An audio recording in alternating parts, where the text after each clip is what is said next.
부모님 주일인데 부모님 주일 설교를 준비를 못한 걸 먼저 좀 양해를 드립니다. 하지만 들으시면 이게 부모님 주일 설교하고도 맞겠구나라는 은혜가 임할 줄로 믿습니다. 네.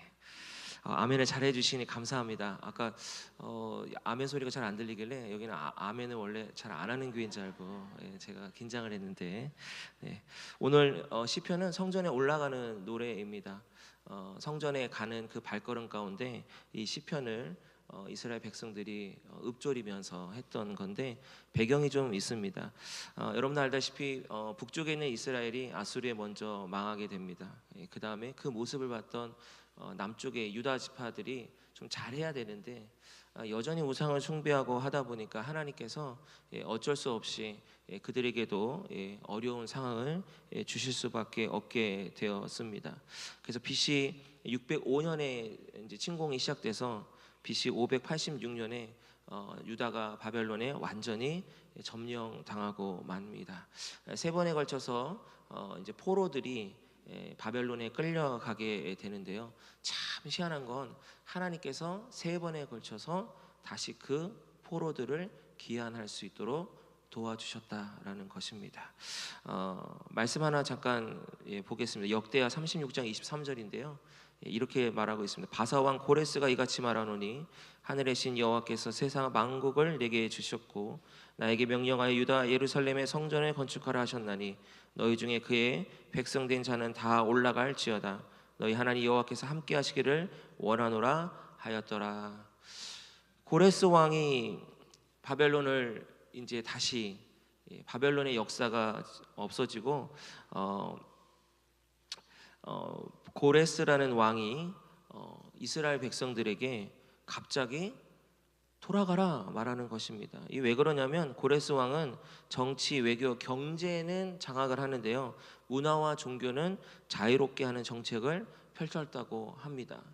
첫 번째 기한은 BC 537년 여러분 잘 아시는 스룹바벨의 인도를 따라서 49,897명이 고국으로 돌아갑니다. 이것이 1차 기한이고요.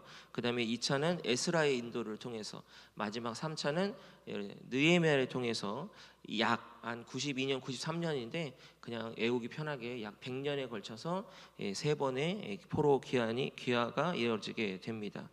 자, 오늘 시편은 이렇게 와서 돌아오지 못한 백성들을 그리워하고 예루살렘과 이스라엘이 온전히 회복되기를 그리워하면서 부르는 시편입니다. 그래서 어찌 보면은 기쁘고 즐거운 시편인 것 같지만 실상은 그렇지 않습니다. 왜 그러냐? 100년이라는 기간 동안 모든 사람들이 돌아올 것처럼 했지만 일부만 돌아왔습니다. 혹시 그 이유를 여러분들 생각해 보신 적 있으십니까? 왜 일부만 왔을까? 여러분 속국에서 벗어나서 고향 땅으로 돌아가라고 하면 기뻐서 돌아가야 될 것 같지 않습니까? 근데 그게 그렇지 않더라라는 것이죠. 제가 이민한 지 17년 됐습니다. 처음부터 캐나다에서 내가 살겠다, 내가 캐나다에서 내가 한번 목회로 승부를 걸겠다, 담임 목사가 되겠다, 이 마음으로 절대로 가지 않았습니다. 우연한 기회에 제 동기가 사역하는 교회에서 다른 도시로 넘어간다고 해서 소개를 받아서 정말 여러분들 혹시 아시는 분은 아시겠지만 캐나다 가는 게 그게 짧은 기간에 갈 수가 없는데 저는 와서 같이 사역하시죠 라는 전화 받고 20일 만에 떠났습니다. 국제이사 다 하고 비자 다 받고 신체 검사 다 받고 20일 만에 갔습니다. 준비가 하나도 안 된 상태로 가서 정말 자충우돌, 지금 생각해 보면 정말 내가 또라이가 맞구나라는 생각이 들 정도로, 뭔 정신으로 내가 그 용기를 가졌는지 모를 정도로 그렇게 갔습니다. 처음에 갔을 때는 제가 31살이었습니다.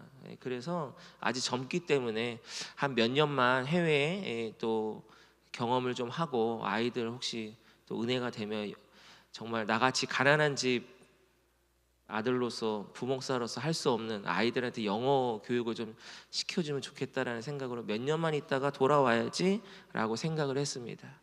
근데 살다 보니까 그게 제 마음대로 되지 않았습니다. 한 5년 정도 있다가 이제 돌아가야 되겠다. 왜냐하면 너무 늦어버리면 이제 부목사 가기도 힘들고 그 다음 담임 목회지 찾기도 쉽지 않기 때문에 이제쯤 돌아가야지 하고 30대 후반에 돌아가려고 했더니 글쎄 제 아들이 이 말을 하는 거예요. 아빠, 저 한국 가면 바보예요 이러는 거예요. 그래서 왜? 한국말이 어눌해진 거예요. 그 사이에 어려운 단어들을 이해를 못하고 한국의 어떤 수업을 못 따라가게 된 거죠. 그 말을 듣고서 결심했습니다. 어쩔 수 없다. 내가 여기서 승부를 봐야 되겠구나. 그래서 있다 보니까 17년 됐습니다. 그 아들이 지금은 25살이 됐고요.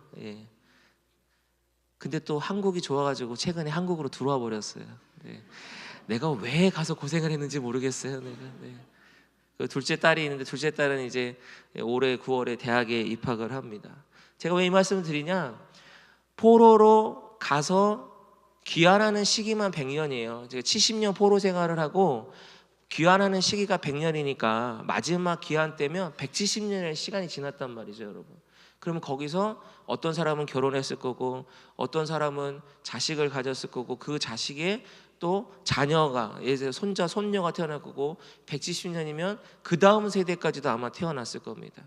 뭐 한 겁니까? 바벨론이라는 그 지역에 처음에 가서 거기에 아예 자리를 잡아버렸다라는 거예요.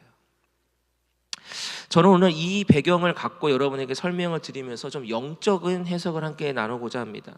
바벨론에 있는 것이 과연 좋을까요? 옳을까요? 그것이 과연 하나님이 이스라엘 백성들에게 원하시는 뜻일까요? 아니죠. 바벨론은 분명히 우상을 숭배하는 이방의 땅입니다. 하나님께서 원하시는 이스라엘 백성은 여러분 너희들의 공동체를 통해서 오직 누구만을 섬기라고 했냐면 여호와 하나님 한 분만을 섬기는 공동체가 되기를 원했다라는 것이죠. 그래서 영적으로 보자면 이거는 영적 포로에 사로잡혀 있다라고 생각할 수 있다라는 것입니다. 좋은 거예요, 여러분. 여러분 주변에 믿지 않는 분들에게 교회 갑시다. 예수님 믿어야 됩니다. 우리 같이 천국 가요 했을 때 그분들이 할렐루야 하면서 너무너무 감사합니다. 나를 이렇게 인도해서 감사합니다 하면서 그냥 바로 발걸음을 그냥 가볍게 쫓아오던가요? 거의 그러지 않을 겁니다. 왜요? 어디가 좋기 때문일까요? 세상이 좋기 때문이에요. 왜냐? 교회에 오면 여러분 예배를 드려야 돼요. 이 예배가 우리들은 익숙할지 모르겠지만 세상에 있는 사람들이 이 예배 1시간 드리려면 정말 힘듭니다. 가뜩이나 여러분들 제가 지금 여기서 여러분들 얼굴을 보고 있는데 무서워요, 여러분. 세상에서는 강연하고 이러면은 재밌게 해주고 웃기고 하는데 교회는 엄숙하고 경건한 분위기가 우선 일반적으로 깔려 있습니다. 세상에서도 재미없는 삶을 보내고 있는데 교회에 와서까지 인상 확 쓰고 있으려니까 얼마나 힘들겠어요, 여러분. 우리 마포교회는 앞으로 좀 이렇게 스마일하는 교회가 됐으면 좋겠습니다. 아멘이십니까? 예. 자, 그렇기 때문에 누군가를 이렇게 구원시키는 게 너무너무 힘들다라는 거죠. 제가 설교를 준비하면서 예화가 참 중요하거든요. 근데 다행히 저희 가정에 여기에 딱 맞는 예화가 있어요. 그래서 혹시나 여러분들 죄송하지만 저희 가정 얘기를 조금 길게 은혜가 되었으면 하는 마음으로 좀 드리기를 원합니다. 저희 집, 그러니까 외가 친가 다 합쳐서 저희 어머니가 처음 신앙인이세요. 처음 신앙인. 첫 신앙인은 미랄입니다. 미랄. 무슨 말씀인지 이해가 되시죠? 얼마나 고생스러우셨는지 몰라요. 아버지는 저기 전남 영왕군 시종면 옥야리에 그 마을에 가장 첫 번째 되는 집의 막내 아들로 태어나셨어요. 여기까지만 딱 얘기하면 벌써 여러분들은 어떤 아버지겠구나 아마 오실 겁니다. 철저한 유교 집안입니다. 거기에 막내예요. 찍소리도 못하고 사셨다고 하더라고요. 위로 형님들이 있으니까. 자, 그런 어머니가 교회에 나가게 된 계기가 있어요. 저에게는 형제가 있습니다. 딱 한 명 남동생이 있는데 제 남동생이 7살 때까지 원인 없이 어떠한 신체적인 원인 없이 말을 못했어요. 아빠 엄마 한마디도 못하고 7살이 될 때까지. 그때 당시에 정말 서울대병원, 고대병원 다 다녔는데 이유가 없더라는 것입니다. 의사들이 하는 말이 그냥 때 되면 할 겁니다. 가장 무책임한 말을 들으신 거죠. 그때부터 어머니는 교회에 다니기 시작하셨습니다. 그런데 유교 집안에서 철저하게 사셨던 아버지 입장에선 교회 나가는 어머니가 탐탁치 않은 거죠. 어린 저의 기억에서도 제가 기억나는 것이 무엇이냐면 우리 아버지가 성경책을 막 이렇게 찢으시고 어머니한테 막 욕하시고 때로는 밥상을 엎으시는 모습이 지금도 기억이 납니다. 그럼에도 불구하고 어머니는 어디서 그런 용기가 생기셨는지 새벽 예배, 공예배, 구역 모임, 봉사 빠지지 않고 다 다니시면서 눈물의 기도를 올려드렸습니다.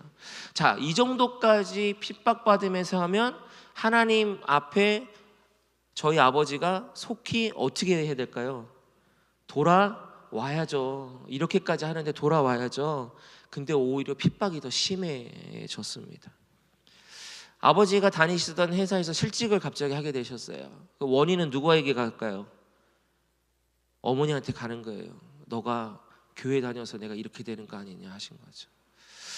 그렇게 사시다가 그 당시에 예전에 붐이었던 중동 건설붐 아마 아실 겁니다. 우리 어른들은 다.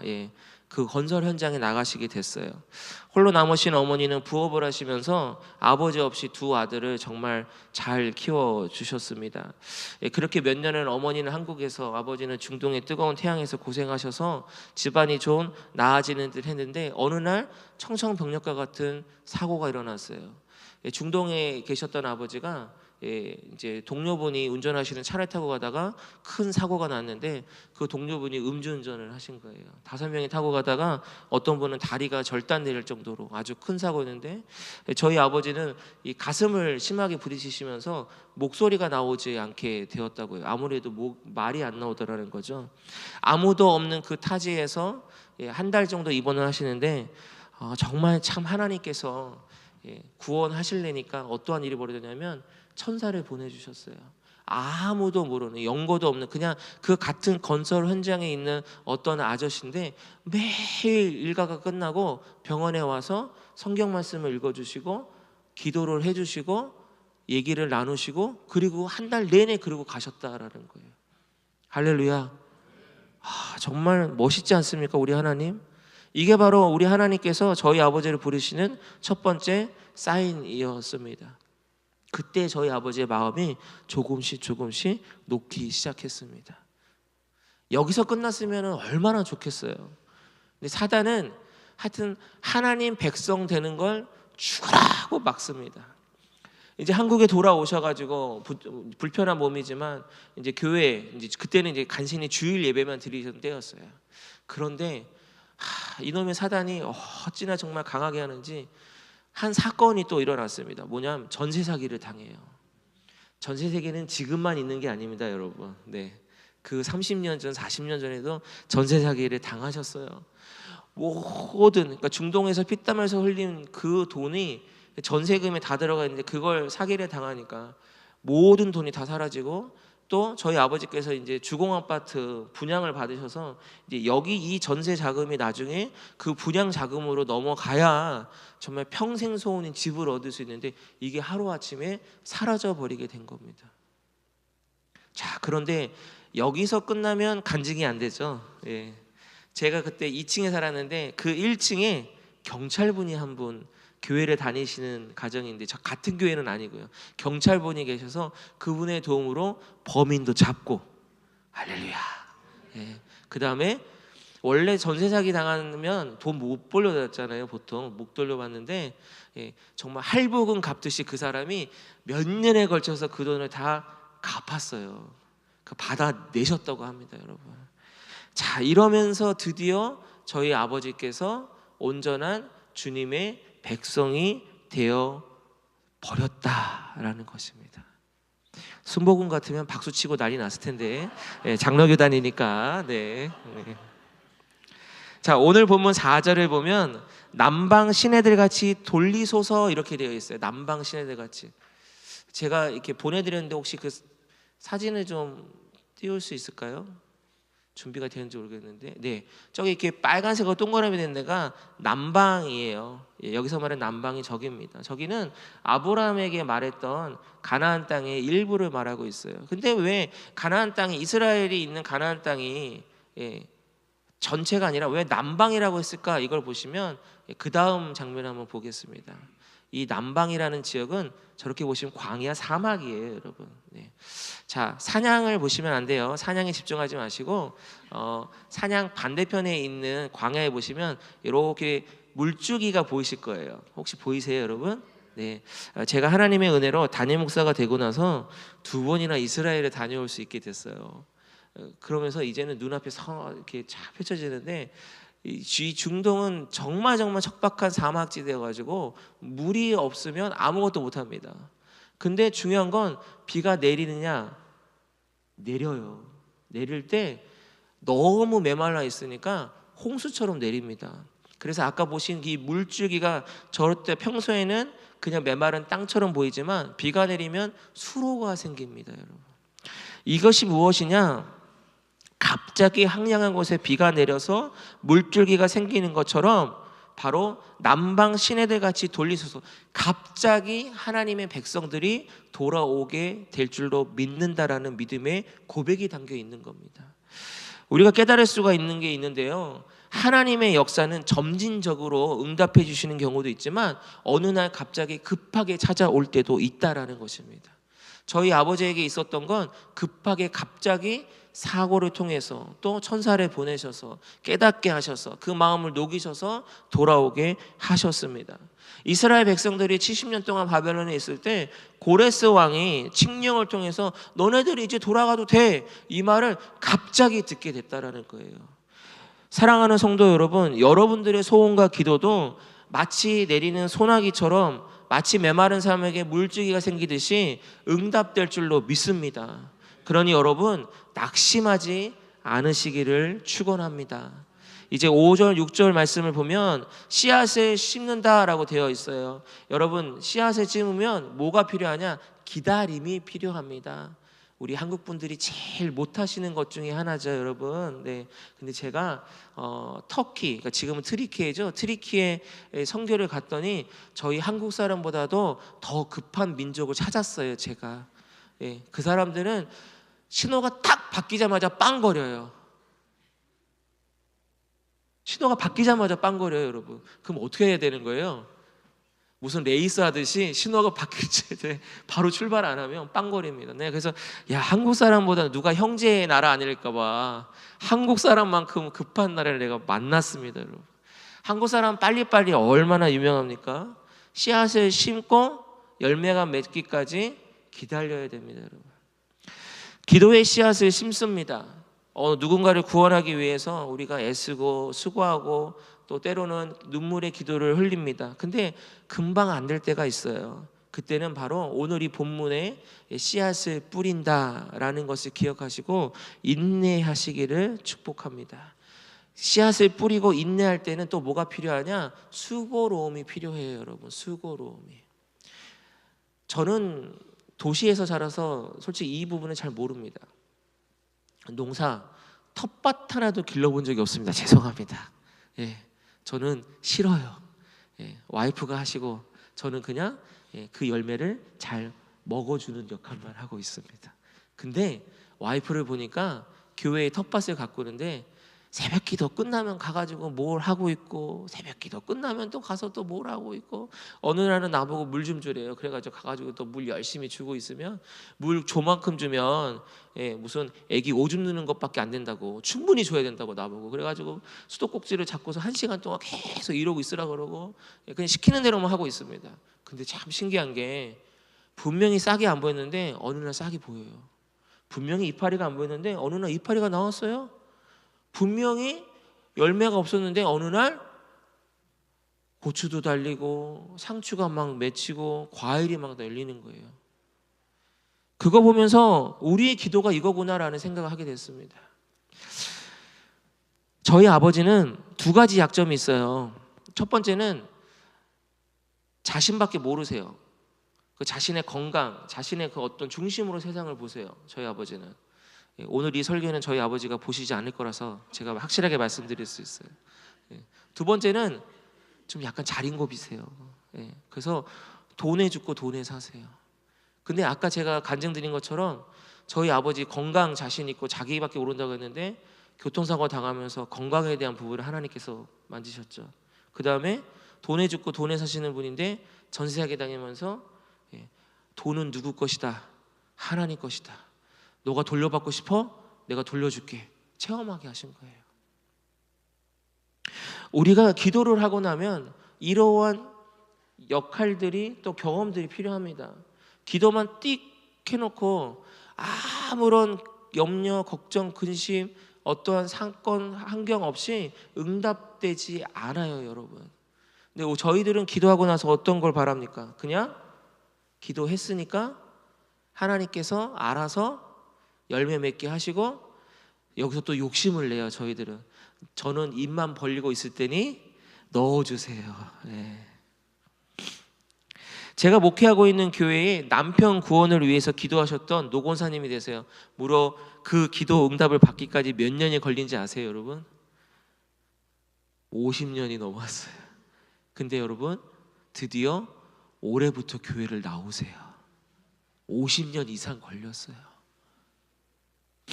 세 번째로 씨앗을 뿌리는데 눈물의 씨앗을 뿌리래요, 여러분. 자, 오늘 성경 말씀을 잘 보시면 눈물이라는 것을 빼도 성경 말씀이 돼요. 자, 눈물 흘리며 씨를 뿌리는 자는 이렇게 돼 있잖아요. 그러면 이렇게 하면 돼요. 씨를 뿌리는 자는 기쁨으로 단을 거두리로다.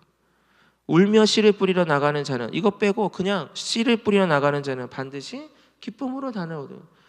울다라는 표현이 왜 있을까라는 생각을 해보셔야 돼요. 특별히 우리 한국의 남자분들은 울면은 그냥 뭐 울지 말라고 해가지고 하는데, 저는 눈물이 좀 많은 편입니다. 저는 지금도 교인들 장례식만 가면 울먹거리느라고 설교를 잘 못할 정도로 눈물이 좀 많아요. 근데 여러분, 이런 저도 완악해지더라고요. 예전에는 기도할 때 눈물이 참 많이 났었는데 요즘에는 눈물이 잘 안 나요. 어느 순간 저도 나이를 먹은 건지, 아니면 눈에 건조증이 온 건지, 아니면 마음이 완악해진 건지 잘 모르겠어요. 여러분, 언제 울어보셨습니까? 어렸을 때는 떼 쓰느라고 울고, 나이 먹으면 억울해서 울고, 그죠? 근데 이 울음이 잘 생각해 보세요. 영적인 울음이느냐 아니면 나를 위한 울음이냐. 어렸을 때 어린아이가 우는 거 자기를 위한 울음이죠. 어른이 되어서 울 때 여러분, 억울하거나 아니면 어떠한 상황에 닥쳤을 때 그게 영혼 구원이나 하나님 나라를 위해서 우셨습니까? 아니면 내 삶에 대한 그 어떤 부분 때문에 우셨습니까? 우리는 우리를 위해서는 울어요. 나를 위해서는 웁니다. 내 가족을 위해서는 울어요. 하지만 영적인 것을 위해서 울지를 않습니다. 오늘 이 5, 6절은 여러분, 우리가 보통 너무 잘 아시는데 우리의 육적인 어떠한 응답에 대해서 말씀하고 있는 게 아니에요. 오늘 이 시편 126편은 포로된 자들이 돌아오기를 원하는 거예요. 영적으로 영적 포로된 자들이 돌아오기를 위한 시라니까요. 그러면 여러분, 지금 우리 주변에 영적인 포로, 아직 주님을 알지 못하고 주님을 만나지 못하고 교회에 나왔다가 다시 세상으로 돌아간 우리의 가족이나 우리의 자녀나 우리의 부모나 우리의 형제나 우리의 이웃이나 우리의 친구들이 이 시간 생각나셔야 된다는 거예요. 그리고 그들을 위해서 기도의 씨앗을 뿌리셔야 되는데, 무슨 기도의 씨앗이냐? 그 사람들을 구원시키기 위해서는 그냥 씨앗 뿌리면 안 되고요, 눈물의 기도의 씨앗을 뿌려야 됩니다. 저희 어머니는 은사가 있으세요. 눈물의 은사가 있으세요. 지금도 기도만 하시면 우세요. 엄마, 울면 옆에 사람한테 얼마나 피해를 가냐, 좀 제발 그만 좀 우시라고. 그거 덕이 안 된다고 내가 그렇게 얘기하는데, 어떡하니. 기도하려고 앉아서 눈만 감으면 그냥 눈물이 난대요. 그래서 제가 그랬어요. 지금은 포기하고 어머니 우세요. 근데 사람들 어느 정도 기도하고 가고 난 다음에 기도를 시작하셔서 피해를 좀 덜 주시면 좋은데 마음껏 우세요. 저는 그래서 저희 어머니가 눈물의 은사를 갖고 있다 생각을 해요. 근데 지금 와서 제가 생각해 보면 제가 살고 저희 집안이 살고 저희 아버지가 그렇게 믿음의 가장이 될 수 있었던 건 다름 아닌 저희 어머니 눈물의 기도입니다. 지금도 흘리세요. 근데 그 덕분에 제가 살고 제 동생이 삽니다. 세상에서는, 세상의 기준으로는 저희 집은 부자도 아니고요, 성공한 인생이라고 말할 수는 없어요. 세상의 기준에서는. 하지만 하나님 나라의 기준에선 저희 집안은 성공했습니다. 왜냐? 큰아들인 저도 주의 종이 됐고요, 제 남동생도 지금 주의 종이 돼서 부목사로 사역을 하고 있어요. 예. 저는 성공한 가문에 살고 있습니다. 아무쪼록 오늘 부모님 주일이에요. 모르겠습니다. 믿음의 1세대가 여러분이신지 아니면 여러분의 부모님들이 또 믿으셔가지고 내가 이렇게 믿음의 2세대를 지금 현재 이뤄내고 계시는지는 모르겠지만, 아무쪼록 여러분 믿음의 세대가 끊어지지 않고 이어지는 축복이 여러분 가정에 임하기를 축원합니다. 예. 부모된 자로서 눈물의 기도를 흘리시면 분명히 여러분의 자녀 자손 대대로 바로 이 구원의 역사들이 일어나게 될 것입니다. 더불어 축복합니다. 아직도 믿지 않는 여러분의 가족들, 여러분의 형제 자매 부모, 또 여러분의 이웃 친구들을 위해서 눈물의 씨앗을 좀 뿌려주십시오. 그 씨앗은 하나님이 책임져 주신다고 하셨습니다. 마지막 6절 말씀 읽어드리며 말씀을 마칩니다. 울며 씨를 뿌리러 나가는 자는 반드시 기쁨으로 그 곡식단을 가지고 돌아오리로다. 아멘. 기도하겠습니다. 아버지 하나님,